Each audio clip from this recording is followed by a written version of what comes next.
Early morning in Tel Aviv at Dizengoff Center, perhaps the best-known shopping mall in Israel. There are bigger ones today, but Dizengoff was the country's first. What you're seeing is a spontaneous eruption of donations by people in Israel. The collection looks like a bit of a mess, but don't let that fool you. There is a dedicated crew of volunteers taking care of these donations.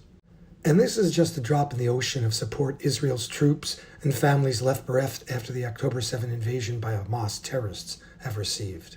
There are many other collection centers in Tel Aviv and beyond.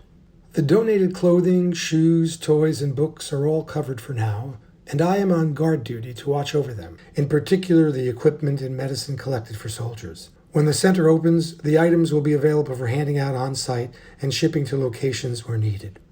Midday, 3 weeks later, at Tel Aviv's Rabin Memorial, where the former prime minister was gunned down in 1995, following an anti-violence rally in support of the Oslo Accords, which favored finding a two-state solution with the Palestinians of the disputed territories. Benjamin Netanyahu, leader of the opposition Likud party, accused Rabin of being out of touch with Jewish tradition and values.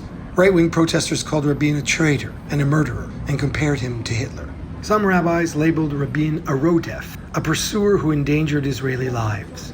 The threat of a rodef is the only instance when it is acceptable to kill another person, according to Jewish tradition. Rabin's killer said he murdered Rabin because he considered him a rodef. Conspiracy theorists claim that the murder was masterminded by Shimon Peres, who took over as prime minister after Rabin's death.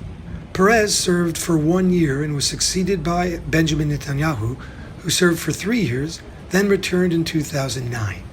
Netanyahu has been Israel's prime minister ever since, save for 1 year when a coalition of Knesset members from the left, center, and right managed to oust him in 2021. The coalition government Netanyahu cobbled together to retake control of the government in 2022 has been dominated by right-wing extremists, including one member who appeared on TV before Rabin's assassination holding a Cadillac emblem ripped from Rabin's car. Just like we got to this emblem, he said, we can get to Rabin.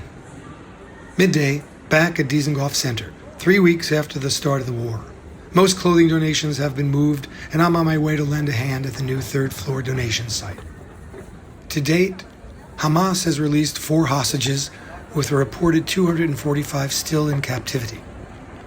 According to Gaza's health ministry, nearly 9,000 Gaza residents have died as collateral damage in the Israel-Hamas war.